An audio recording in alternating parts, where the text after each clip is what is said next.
Hey, what's up, guys? It is Josh Thomas here with our very first DFS Army PGA preview, little mini video. We've done these articles in the past, kind of breaking down the field, the course, looking at some of our bets for the week, and now we're gonna add a little video component to it, kind of give you guys a more of a visual look, something that we're really excited about here at DFS Army. So we have the Open Championship this week at Royal Portrush, the last major of the year and our last chance to hopefully get a Millie Maker winner in our group here. So first off, though, let's take a little bit of a look at last week. Last week we had the John Deere Classic, won by our boy Dylan Fratelli, a guy that if you're a DFS Army VIP, somebody that we've been on quite a bit here lately, just for his excellent tee to green game, and he really put it together last week at the John Deere.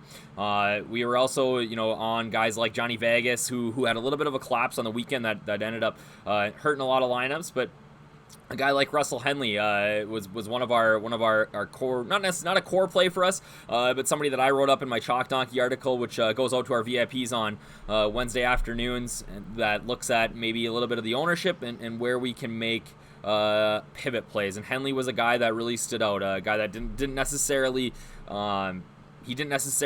have great form coming in. He'd missed 4 of his last cuts and 7 of his last 10, but there were some signs of life, gaining strokes off the tee and gaining approach in 5 straight events. So we knew that if he could just get the putter going a little bit, he'd be in good shape. And man, did he get that putter going. A tough round on Saturday really hurt him in terms of having to, he dropped back quite a bit, but our guys were on him, and he really benefited us this week. And from small ballers to big time ballers, we got wins everywhere. It's just a pretty standard thing, obviously Duster had a big week there with the $5,000 win, but guys like S. Crosby who had huge return on $37 in, and he's got what do we got? $57 in and $348 on the return. That's incredible.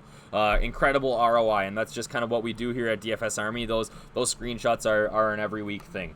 So let's get into a little bit of the Open Championship here. Royal Portrush in Portrush, Northern Ireland, right on the coast. We're going to be dealing with seaside winds, lots of maybe some rain this week. It's an old Todd Morris design, but really the routing has really been done by Harry S. Colt, and then Ebert after the 2012 Irish Open that they hosted. Changed things around, worked some new tee box in, added 2 new holes, and that's where the course that we'll see this week it's going to be a lot of those sort of touches. We'll play 16 holes from the Dunlucy course and 2 from the Valley course at Royal Portrush. Those 2 holes that were added, they essentially lopped off 17 and 18. Added these 2 holes that now play as 6 and 7 on the scorecard. And it's I think it's made this course a lot tougher. Like I said, this course hosted the Irish Open in 2012 with some pretty low scores. I believe Jamie Donaldson won at 16 under. So I don't think it's gonna play quite like that this week. But again, it's a course that you can get with birdies. When we have a little bit of I think it's gonna play a lot longer than when Rory McIlroy set that course record at 61.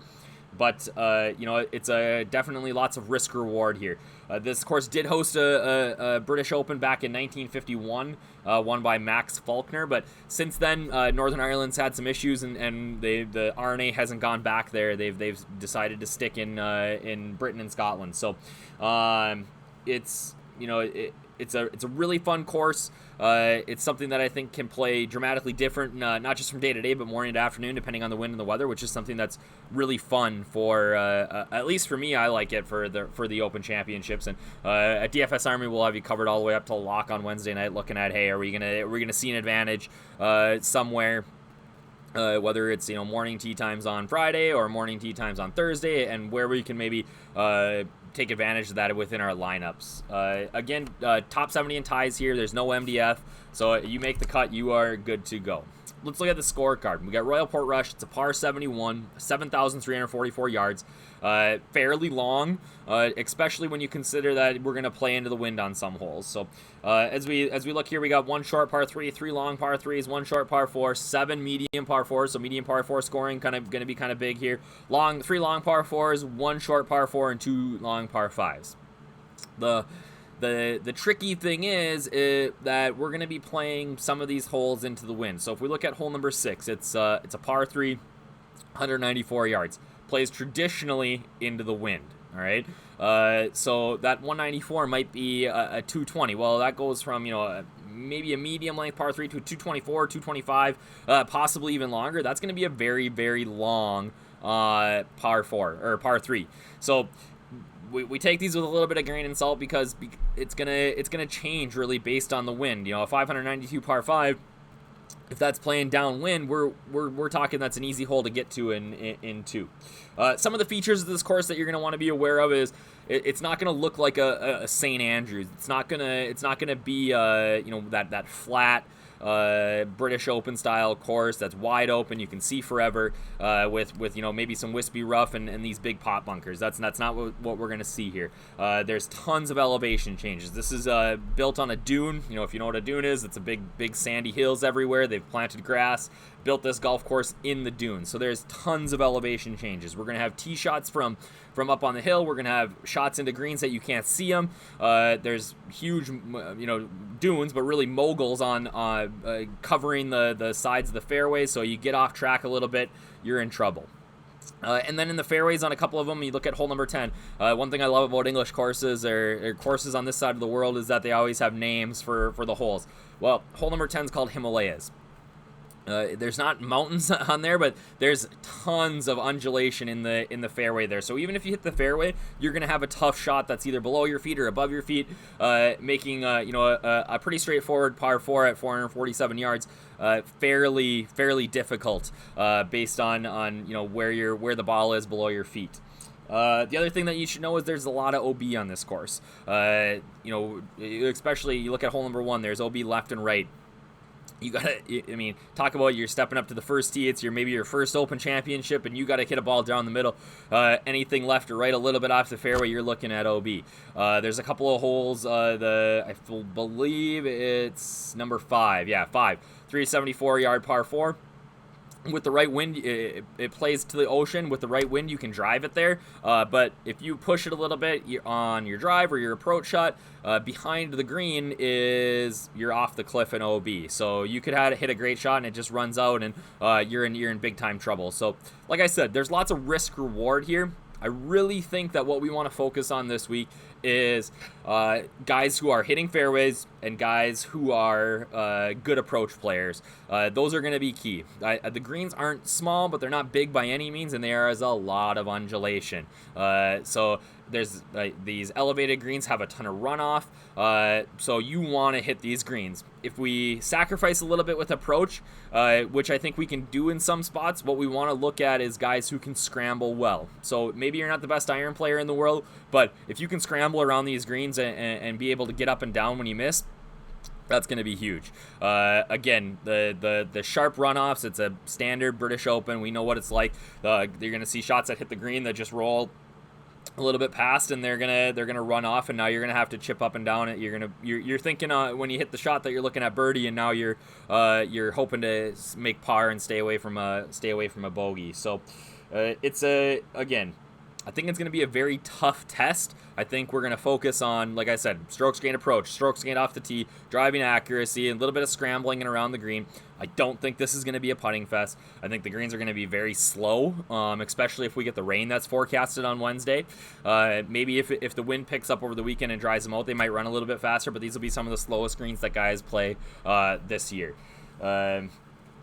So it's definitely going to be a fun test. If I had to guess right now, we're talking, I think -9 probably wins it. I think anything under par is going to be huge here. I know that Ricky Fowler said today that he's, if we get some rain or you have to play in the rain and you lose some of that control of your ball, you're going to see some big numbers. Adam Scott mentioned earlier in the week that he was surprised at how demanding it is in terms of driving the golf ball, and that with the OB left and right, if we get a wind, we're going to see guys heading back to the tee after they hit it out of bounds and having to hit another one and looking at a pretty big number.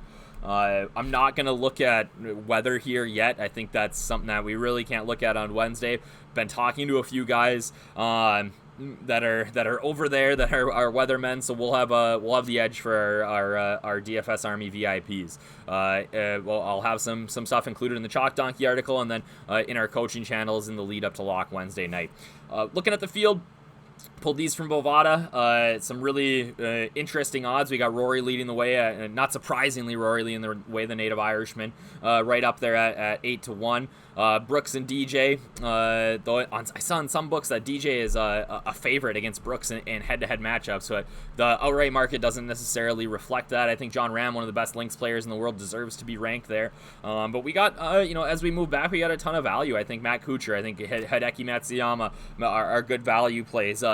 Guys that have been playing well have really jumped up. We're going to look at my card here in a second for the week, but prior to last week, I got Rafa Cabrera-Bello at 125-1, even coming off an excellent performance at the Irish Open, and now he's all the way down to 66-1. So those odds really essentially cut in half. Again, I think this is an interesting board. I think that with any British Open or Open Championship, that whether you're a favorite or not, really, it's anybody's game. It's not necessarily like the Masters, the U.S. Open, or even the PGA Championship, where I think that the sort of the cream rises to the top. I feel like we see here more than anything that some of these long shots show up and contend. So I think it's definitely worth taking some shots down the board this week. That being said, let's take a look at my Beat the Bookie PGA card. If you're a member of DFS Army, we have an offshoot called Beat the Bookie, which is our we got Luce, Anthony, and Fight On over there running the show, and these guys are killing it every single day, whether it's WNBA, MLB. They crushed NFL last year, so I provide some information for them, for guys who want to make some bets on golf. We have an affiliation with MyBookie. This is our all these odds come straight from MyBookie. So if you're not a member, join, make a deposit. You get a free month of Beat the Bookie sub as well. And those guys are providing plays every single day for all sports. So taking a look at our Beat the Bookie PGA card. Again, I think that at 35-1 even, Matt Kuchar presents a ton of value this week. The guy crushes these links courses. He's an excellent player at the Open Championship. He's an excellent major contender every year. Couldn't quite get it done a couple years ago against Jordan Spieth, but I think this is a similar setup in that we're looking at guys who can hit fairways, who can great with their approaches and solid short games. The thing that's held him back in the past is his putter, and I don't think that's going to be a huge issue this week. Another guy who does well on these link style courses and has been playing some excellent golf here, Hideki Matsuyama. Again, an event that I don't think the putter really needs to be super hot on. All over Hideki here. He's going to be able to stick it close. His short game is second to none in the world. So I have no worries about him getting up and down here and scrambling to save par. Again, I talked about Rafa. I have him at 125-1. I think he's an excellent bet at 66-1 as well. He's just been playing great golf. Back-to-back top 10s at the Irish Open and the Scottish Open. He was second here when they played the Irish Open here in 2012, albeit a little bit of a different course, but having that sort of familiarity is going to be huge for Rafa here. And a guy that I think flies under the radar, maybe not necessarily in DFS this week, but in betting at 90-1, I love Webb Simpson here. He's been great on the links, seaside style courses, exposed courses, an excellent wind player if that picks up. And I just 90-1 is great value for a guy like that with proven track record, and he's done well in the big spot before. He's a Players Champion. That's not a major, but it's the unofficial 5th major, and somebody that I think can definitely do well. Andrew Putnam, some sharp guys I follow on Twitter were on him last week, and I said, what's the deal here with Putnam? Do you have anything? And no, he's just a good value at that price, and really Putnam's been playing great golf lately, and he ended up finishing 4th last week at the Irish Open on the back of a really strong weekend. Made the cut close to the number, and then kind of went off on the weekend and shot a really low number on Sunday to vault himself up into 4th, and 225-1 here. I mean, like I said, I think you need to take some shots. I think he's 6,700 in DFS. That's on DK. That's a great value. And Paul Waring, another guy that's been playing some great golf lately. A little bit mediocre last week, but his finishes this year have he's been rattling off top 10s, crushing it tee to green, excellent approach game. So Do I think he can win? I mean, obviously the odds are pretty high, but at 275 to 1, I can throw a small bet on him, and that pays off pretty well. One thing I do with my bets is similar to DFS. I try to hedge because hitting an outright is very difficult to do. But you get that top 5 bet, you get a little bit back and kind of cover your losses for the week if your bets play out well. So I got top 5s on Kuchar and Mats, top 10s on the other 4. Again, a little bit of a hedge on these guys if they don't win, but they play well and finish in that top 10. In other countries, they have what's called each way bets, where they chop the odds and you get a 4th back. Essentially, it's the same thing. You just make a top 10 bet here in the U.S. First round leader market. We'll talk more about that in our coaching channels as we get closer to the event. I think it's definitely one that we can take advantage of if there looks like there's going to be a weather drop. One thing that I wanted to point out that our DFS Army VIPs get every week is our coaches' notes. So we have core plays, punt plays, fades, main plays, leverage plays, our cash core where we provide 4 players that us coaches feel like are ways to start a cash game lineup, and then some value plays. So I'm showing you a little bit of sneak inside the madness here this week. I've got Rafa Cabrera-Bello, like I talked about earlier. He's a core play this week, a guy I absolutely love.